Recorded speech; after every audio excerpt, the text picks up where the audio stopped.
Merci beaucoup. Donc, je m'appelle Agathe Chirier, je suis doctorante en deuxième année au laboratoire de didactique André Revuz à Paris, sous la direction de Cécile de Hausson qui est présente aujourd'hui et de Christine Chambry. Et aujourd'hui, je vais vous présenter la méthodologie que je mets en place dans le cadre de ma recherche doctorale, où je m'intéresse à la transmission des savoirs en physique par la bande dessinée et plus particulièrement au choix didactique et artistique des auteurs et autrices de BD scientifiques et à l'impact de ces choix sur la réception des sciences physiques par les lecteurs. Donc, pour restituer rapidement le contexte bibliographique, il y a déjà eu un certain nombre d'études scientifiques sur les récits en lien avec les apprentissages. On peut notamment citer les travaux de Jourdan et Jacobi, qui s'intéressent donc à la stylistique de la médiation. Et également, concernant l'expression mutuelle des savoirs, on a eu les études donc les thèses de Triquet et Cohen-Azria en 93 et 2002. Et en ce qui concerne la bande dessinée, on peut citer les travaux notamment de Nicolas Rouvière en 2013, qui lui s'est intéressé à la bande dessinée en général, pas uniquement scientifique. Et puis en 2018, aux travaux de Farinella, où là on entre dans la BD scientifique. De même, en 2022, on peut citer les travaux de Laurence Bordenave et Cécile de Hausson dans ce même champ. Où ils exploraient donc, précisément le potentiel de la BD scientifique en tant qu'outil pédagogique.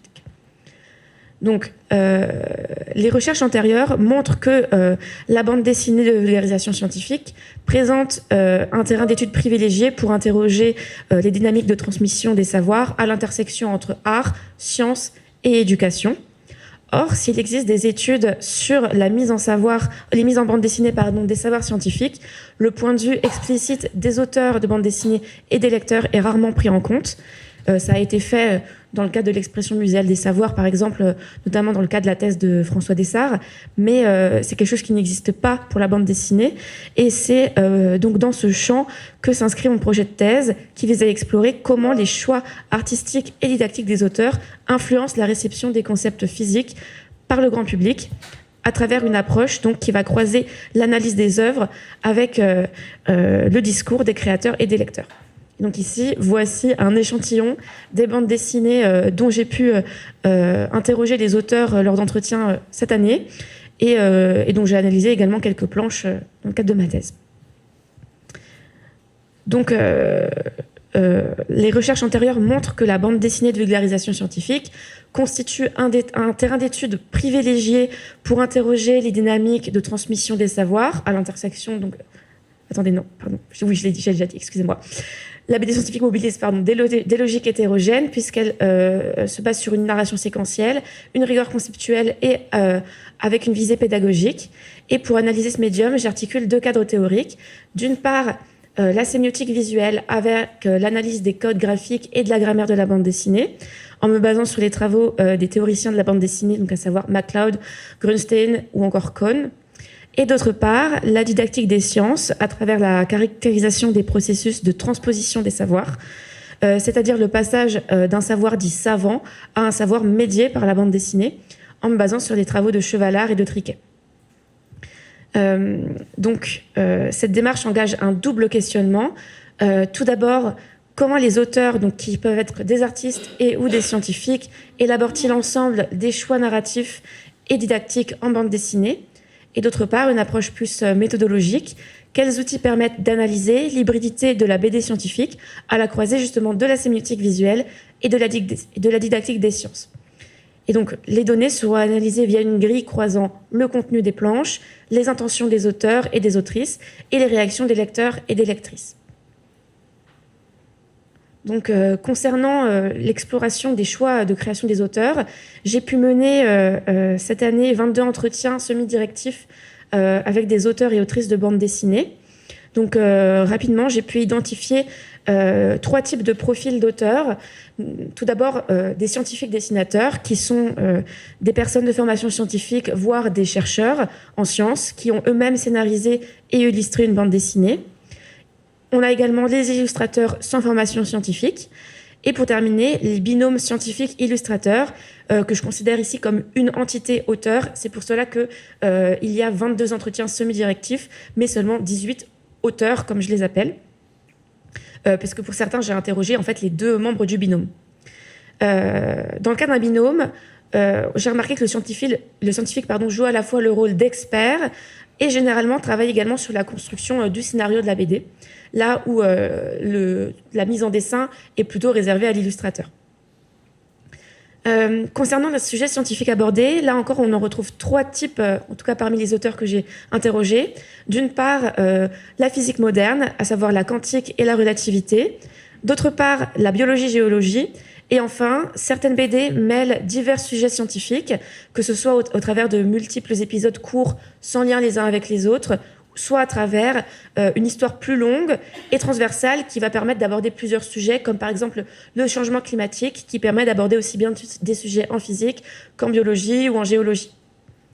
Pour terminer, ce diagramme représente le type d'approche privilégiée par les auteurs, même si on retrouve en général plusieurs types d'approches dans une même BD. J'ai choisi ici de représenter le type d'approche qui était privilégié pour chaque auteur, donc à savoir l'humour, la fiction, le documentaire et le portrait de scientifique. J'ai fait le choix de séparer le portrait de scientifique du documentaire, car concernant le portrait de scientifique, les entretiens ont révélé que les auteurs avaient une réelle volonté de mettre en avant l'humain, de le mettre au centre de l'œuvre, là où le documentaire s'intéresse davantage au contexte d'une découverte scientifique ou à une étude de cas en particulier. Donc ça, c'est pour les données un peu quantitatives.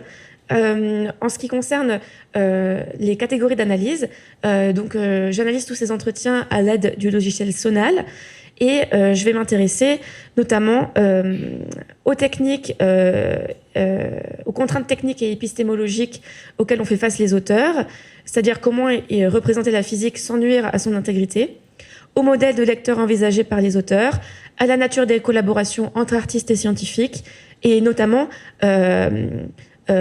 où se trouve l'origine du savoir scientifique qui est présent dans les BD, une hypothèse implicite étant que les scientifiques dessinateurs et les binômes de scientifiques et d'illustrateurs vont peut-être plus avoir tendance à puiser dans des sources de savoir faites par des scientifiques et destinées à leurs pairs, comme des articles scientifiques, là où peut-être que les illustrateurs sans formation scientifique auraient davantage tendance à puiser dans un savoir déjà vulgarisé. Donc voici un exemple de planche. Je me suis intéressée à la bande dessinée Le mystère du monde quantique de Thibaut Damour et Mathieu Burnia. Donc on a ici affaire à un binôme entre un physicien et un illustrateur professionnel. Et donc dans une séquence clé de l'album que voici, les personnages dessinés en noir et blanc voient soudain leur réalité se démultiplier en version polychrome, chaque couleur correspondant à un état quantique possible. Donc une rapide analyse de cette planche permet de dégager plusieurs choix narrativo-visuels qui ont été effectués par les auteurs, comme je disais, qui sont ici un scientifique et un dessinateur. Donc tout d'abord, des choix qui concernent la représentation de l'échange savant. Ici, le savoir est énoncé par le personnage de Hugh Everett, qui incarne la figure du sachant. Hugh Everett, c'est le scientifique qui a établi la théorie dont il est question ici dans cette planche. Et on notera que ce personnage est représenté dans un style plutôt réaliste. De plus, le savoir se trouve dans les bulles de dialogue, ce qui va être important pour la suite. Et enfin, la réception du savoir est quant à elle réservée au personnage au gros nez, donc Bob, qui est représenté dans un style volontairement cartoonesque, et c'est un personnage dit naïf qui a été délibérément créé pour faciliter l'identification du lecteur. Ensuite, concernant les stratégies narrativo-visuelles qui ont été mises en place, on a notamment, comme je le disais, l'utilisation de la couleur qui permet de représenter la superposition de différents états quantiques sur une même planche. Puis donc également un trait d'humour à travers la figure du chat de Schrödinger, qui est ici subverti en chien de Schrödinger. Et pour terminer, on peut relever que tout au long de l'album, les auteurs emploient la stratégie du rêve qui leur permet finalement de s'extraire de la réalité et de se permettre quelques écarts narratifs qui vont être nécessaires pour véhiculer leur message. Je m'explique. Donc, lors de mes entretiens, voici des extraits d'entretiens que j'ai menés avec les deux auteurs, où Thibaut Damour explique comment il y a eu cette idée justement de représenter les états quantiques en superposition avec les couleurs. Il me dit, c'est là où j'ai eu l'idée, donc dans un premier livre qu'il avait écrit avec le cinéaste Jean-Claude Carrière, d'utiliser les couleurs et le cercle chromatique pour représenter un nombre complexe et donc les superpositions quantiques de réalité. Je lui dis, ça c'est une idée que vous avez eue, c'est une représentation qui n'existait pas. Il me dit, autant que je sache, ça n'existait pas du tout. C'est pour ça que cette BD est en noir et blanc la plupart du temps, pour réserver la couleur pour ça. Il y a vraiment un choix qui a été fait, un choix didactique, à la fois didactique et artistique, justement, de représenter l'ensemble de la BD en noir et blanc pour en arriver à ce climax à la fin, finalement. Lors de mon entretien avec Mathieu Burniac, qui a illustré la BD, je lui ai demandé quel était l'élément qui permettait à Bob de voir à la fois les deux états de son chien, de voir les deux couleurs, de ne pas être lui aussi soit en bleu, soit en rose. Mathieu Burniac me répond « Parce qu'à ce moment-là, Everett n'explique pas encore qu'il faut être dans la même réalité que lui, que le chien. » Je lui demande « Pourquoi est-ce qu'on peut se permettre ça ?» Parce que c'est de la bande dessinée. C'est des sortes d'incohérences scientifiques, mais des cohérences narratives. Donc la spécificité de la BD et plus généralement des dispositifs narratifs en tant qu'outil pédagogique apparaît ici clairement sous l'une de ces formes. Et par comparaison, voici ici une autre planche d'une autre BD qui s'intitule Quantix, qui a été écrite par Laurent Schaffer, qui lui est un journaliste scientifique, sans formation scientifique, qui s'est mis par la suite à la bande dessinée. Et qui aborde le sujet similaire, donc les sujets des états quantiques, mais de façon tout à fait différente, donc on va le voir. Tout d'abord, en reprenant les mêmes catégories, concernant la représentation du savoir scientifique. L'énonciation du savoir vient d'un narrateur absent, mais supposé sachant, et le savoir se trouve dans les récitatifs et non plus dans les bulles de dialogue. De même, la réception du savoir est réservée à un lecteur qui lui aussi est absent des planches, et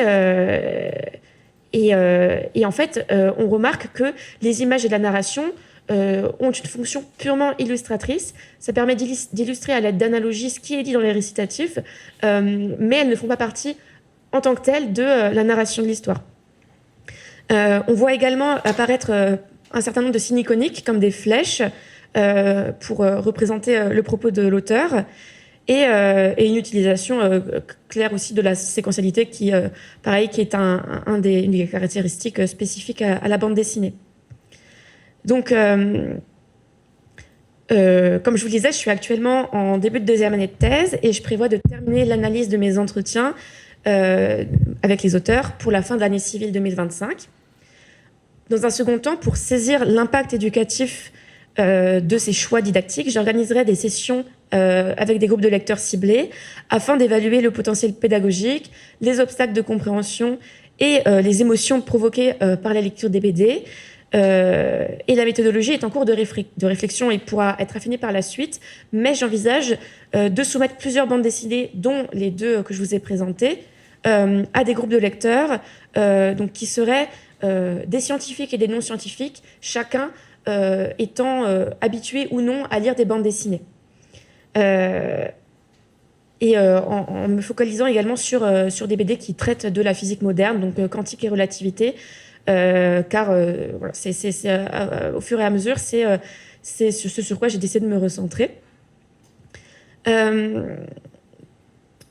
Donc finalement, ce qu'on peut dire, c'est qu'en inscrivant la bande dessinée scientifique dans le champ des dispositifs à rééducation et en donnant voix aux acteurs de la chaîne de médiation, ça apporte un éclairage sur les tensions et les apports d'une rencontre entre vulgarisation et création.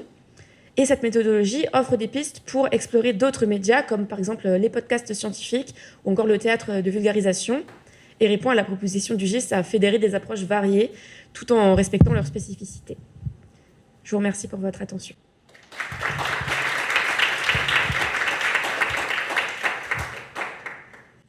Merci Agathe. Donc on va passer aux questions. Est-ce qu'il y a dans le public des questions?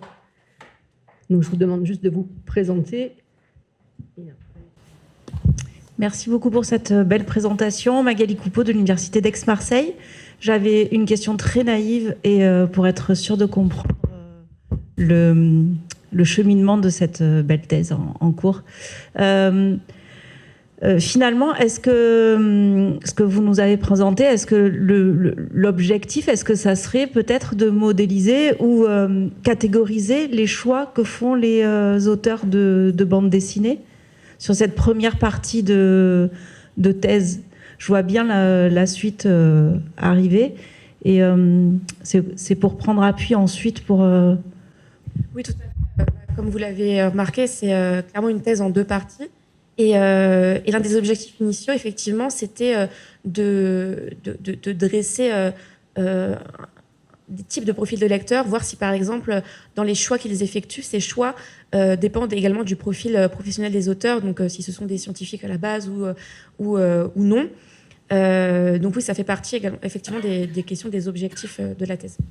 Et est-ce que vous avez des hypothèses sur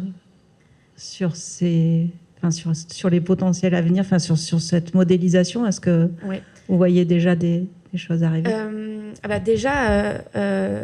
Comme je le disais, là où les auteurs vont puiser le savoir savant, donc les entretiens révèlent clairement que les scientifiques ils vont partir vraiment d'articles de leur pairs ou même de leur propre travail qu'ils vont vulgariser eux-mêmes, là où les auteurs de BD professionnels vont déjà plus avoir tendance à regarder des articles déjà vulgarisés ou à échanger avec des scientifiques qui sont habitués à vulgariser, pas forcément à regarder dans des articles qui s'expriment dans un langage très scientifique, très complexe.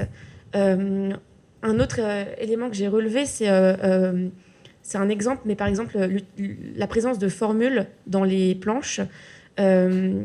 Ça, c'est un choix. J'ai surtout remarqué la présence de formules dans les planches qui ont été faites par des scientifiques, car ils avaient vraiment cette volonté de désamorcer, de décortiquer un peu la formule, la rendre moins effrayante pour des novices. Là où, dans Quantix, par exemple, qui a été fait par un non-scientifique, il m'expliquait, l'auteur, qu'il avait vraiment... qui mettait un point d'honneur à ne pas faire apparaître de formule, parce que pour lui, c'était vraiment un élément rédhibitoire, en fait. Dans une bande dessinée, il n'y a rien qui faisait plus fuir le lecteur que ça. Donc voilà, c'est un exemple. Merci beaucoup.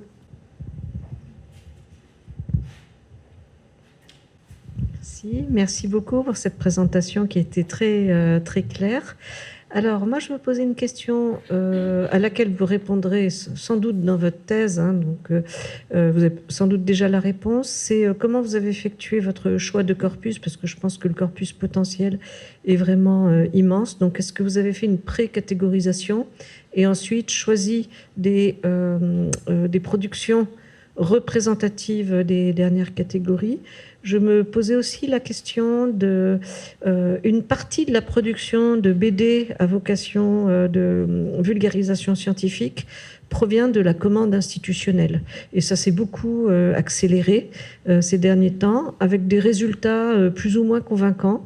Et du coup, ma troisième question est reliée à la deuxième. Dans les 2 exemples que vous nous avez donnés, pour le premier, le mot « art », je l'entends. Pour le second, pas vraiment. Il dessine. Est-ce que c'est de l'art? Je ne sais pas. Et du coup, je vais regarder Quantix un petit peu plus près et je me pose toujours la même question. Du coup, ça interroge l'usage de la catégorie artistique, c'est-à-dire est-ce qu'on va dire art chaque fois qu'il y a l'utilisation d'une méthode ou d'un genre ou d'un type de médium, ou est-ce que vous vous interrogez sur le fait que la personne qui produit ces images le fait en artiste et pas seulement en illustrateur. Voilà. Et ce qui est intéressant, c'est que l'exemple que vous avez donné, il y a non seulement il n'y a pas du tout la manière de construire l'image, mais il y a même des schémas, quoi. Il y a des flèches, il y a des choses comme ça. Voilà. Alors il ne s'agit pas de dire qu'il faudrait s'intéresser qu'aux BD qui ont une dimension artistique, avec une maîtrise réelle des langages artistiques. Je ne dis pas ça, mais je voulais juste savoir si c'était un paramètre pour vous. Alors, concernant la première question sur le choix des BD, alors effectivement, c'est une question que je me suis posée. Donc, à la base, je souhaitais interroger uniquement des auteurs de BD de physique. Le fait est qu'il n'y en a pas tant que ça, finalement. Donc, c'est pour ça que j'ai élargi un peu plus aux auteurs qui traitaient de sujets de biologie et de géologie. J'ai fait en fonction des contraintes aussi matérielles que j'avais, des auteurs qui m'ont répondu. Mais effectivement, pour ce qui est de l'analyse de planches, j'aimerais m'intéresser plus particulièrement au savoir de la physique moderne, déjà parce que en fait il y a énormément de BD là-dessus, c'est c'est des sujets qui fascinent, et donc c'est vraiment un choix qui s'est fait aussi au fur et à mesure de ma thèse, que quelque chose qui était plutôt vague au début, mais qui s'est affiné au fur et à mesure. Ceci étant dit, les données que j'ai récupérées avec des auteurs qui ont fait des BD sur d'autres sujets vont quand même m'être utiles, parce qu'il y a des questions qui traversent finalement tous les sujets des sciences de la nature, et donc c'est aussi ça qui va m'intéresser. Mais effectivement, pour l'analyse de planche, je vais vraiment me restreindre aux BD qui traitent des sujets comme ce que je vous ai montré là. Concernant votre dernière question,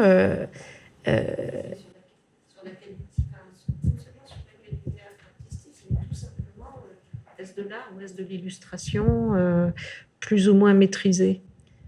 Étant donné que je m'intéresse à tout le panorama, le type d'interprétation des auteurs, je pense que j'en suis pas encore là dans la réflexion, mais ce que je peux dire, c'est que effectivement, ce qui m'intéresse, c'est de voir comment les auteurs utilisent le langage propre de la bande dessinée par rapport à l'illustration, une image seule. C'est ça qui va m'intéresser aussi, comment ils vont faire usage de la séquentialité, de la narration, pour véhiculer leur message, et pas juste de réciter un texte et de mettre des images qui illustrent à côté. Enfin, je ne sais pas si ça répond un peu.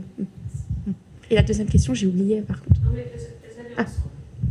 Donc on poursuit avec une autre question, bien 2 dernières questions peut-être. Bonjour, merci pour votre présentation. Donc, Benoît Broisat de l'École supérieure d'art d'Avignon. Et c'était une question qui rejoint un petit peu celle de Marie-Christine Bordeaux. C'est que je constatais que dans l'énoncé des types de sujets, pour moi, il y a un peu 2 cas en fait différents que vous traitez ensemble. C'est qu'il y a des ouvrages, on va dire, de vulgarisation, par exemple sur la question de l'écologie, le rapport du GIEC, des choses comme ça, où on va expliquer à un lectorat des conceptions bien comprises par les scientifiques. Et je trouve qu'il y en a d'autres, notamment dans la physique, où on tombe dans des endroits où on est dans l'irreprésentable pour les scientifiques eux-mêmes. Enfin, pour moi, c'est vraiment 2 cas de figure. Dans un sens, c'est comment la bande dessinée est une médiation. Dans l'autre, c'est comment est-ce qu'elle est un outil pour même essayer de comprendre ou de se figurer les choses. Et pour moi, la question de l'art, elle est peut-être à cet endroit-là. C'est que je voulais aussi souligner une chose qui peut-être serait importante, à mon avis, dans la thèse, c'est de souligner que la bande dessinée, elle apparaît aussi à un certain moment avec une certaine vision du monde, et que justement, cette séquentialité, cette linéarité, finalement, qui la rattache au cinéma, d'une certaine manière, la bande dessinée, elle la date d'une certaine manière. Et quelquefois, je pense qu'il y a des sujets soit de la relativité, soit de la physique quantique, qui amènent l'artiste à jouer contre les codes mêmes de la bande dessinée, qui reflètent une vision du monde antérieur. Et peut-être que c'est là qu'il y a des inventions graphiques à trouver, peut-être pour les auteurs, pour déconstruire en fait le format linéaire, justement, et séquentiel de la bande dessinée. Donc ma question, c'était un peu comment est géré ce basculement en fait d'un registre à l'autre de bande dessinée. Je ne sais pas si c'est très précis comme question. Par rapport, c'est-à-dire entre les bandes dessinées ou est-ce que, ok, excusez-moi. Est-ce que vous faites le parallèle, notamment, vous prenez l'exemple des BD sur le GIEC, entre justement ce qui est de l'ordre de ce qu'on peut représenter, et donc par rapport à la physique, notamment la physique moderne, où, comme vous dites, c'est de l'ordre... Par exemple, pour un exemple concret, si on parle du réchauffement par l'effet de serre, les scientifiques savent très bien ce qui se passe. On peut faire des schémas pour représenter comment ça rentre dans un sens, mais le rayonnement bloque dans l'autre sens. Par contre, un scientifique qui travaillerait sur des mathématiques à n dimensions, il peut manipuler un objet par des équations, il ne peut pas se le représenter mentalement.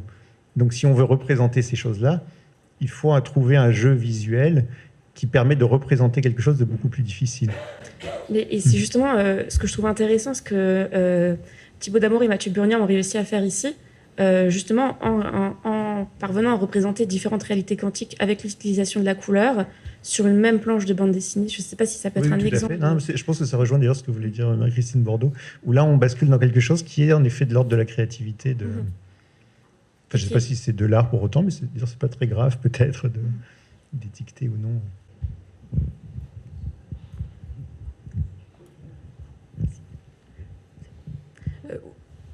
Oui, enfin, je pense aussi, et étant donné que, justement, comme l'expliquait Thibaut Damour dans l'entretien, c'est une idée qui lui est venue à lui, donc c'est quelque chose qui n'existait pas avant, et il en a parlé pour la première fois dans un livre qu'il a écrit avec le cinéaste Jean-Claude Carrière, mais dans ce livre, il n'y avait pas d'illustration, Donc vraiment, l'idée était là, mais la représentation visuelle est vraiment venue après avec cette bande dessinée-là.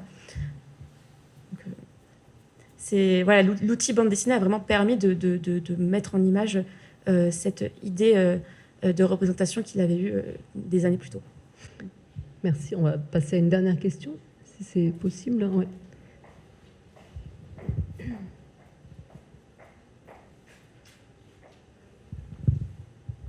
Merci. Merci beaucoup. Alors, Laurence Bordenave, collectif Stimuli, spécialiste de BD de science. Alors, c'était une semi-question tout à l'heure, enfin une question et une réponse aussi, à propos de la question de l'art ou d'une pratique qui serait plus médiatrice qu'artistique. Il faut savoir que alors je ne connais pas ton corpus exact, Agathe, parce que je l'ai vu rapidement, mais l'expérience nous a montré depuis quelques années qu'il y a eu beaucoup de commandes en fait auprès des auteurs pour faire de la BD scientifique ou de vulgarisation depuis 5-6 ans, ce qui n'était pas le cas avant. Et donc on peut imaginer que quand on est dans un projet de commande, on n'a pas la même intention artistique que quand on va spontanément aller vers un sujet qui nous excite dans la production artistique qu'on va pouvoir mener. Ce qui fait que quand on regarde un petit peu les auteurs de bande dessinée, il y a quelques auteurs qui se sont spontanément orientés vers les sciences pour en faire soit des objets de vulgarisation, au premier sens du terme, au vrai sens du terme, soit des projets vraiment de partage artistique, on va dire. C'est, je pense, Marion Montaigne, que vous connaissez peut-être, qui a inventé un style propre à sa capacité, enfin à son envie, au contenu scientifique. C'est une patte qui lui est propre et on peut imaginer que cette intention artistique est forte. Après, on aime, on n'aime pas, mais en tout cas, il y a une démarche artistique presque indiscutable, j'allais dire, mais qui avait un objectif de vulgarisation.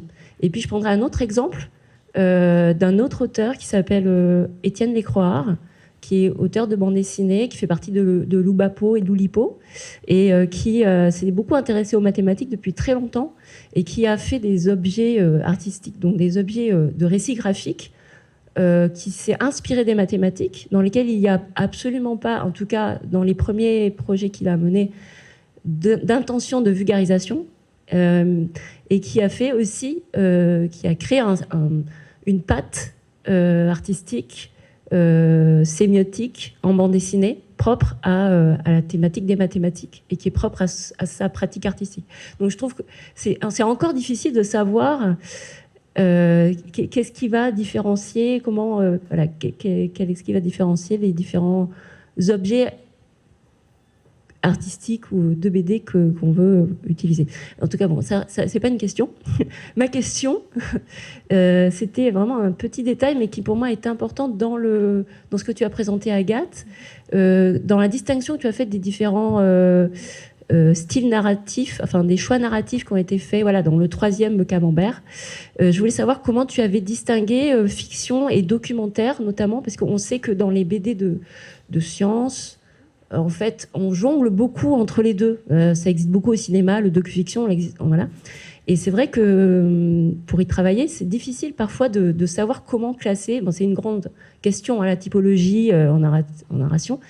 Est-ce que tu t'es fait est-ce que c'est peut-être une démarche un peu empirique ou est-ce que tu t'es appuyé sur des critères vraiment très particuliers et que j'aimerais bien que tu nous donnes? Merci. Alors, les critères sur lesquels je me suis appuyée pour cette présentation, ce sera susceptible potentiellement d'évoluer par la suite, mais dans la catégorie fiction, j'ai vraiment intégré les bandes dessinées qui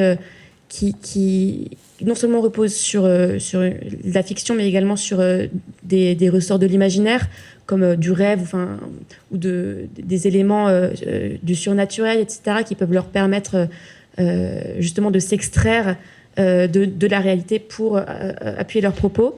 Là où documentaire, effectivement, la plupart des BD documentaires sont retravaillés. Il y a des éléments qui sont romancés, qui sont un peu modifiés par rapport à l'enquête documentaire première qui a été effectuée. Mais j'ai quand même mis ces BD-là dans la catégorie documentaire, et voilà, pour que fiction soit vraiment réservée aux œuvres vraiment Merci, hein, Agathe. Donc, on peut vous remercier, vous applaudir. Hein.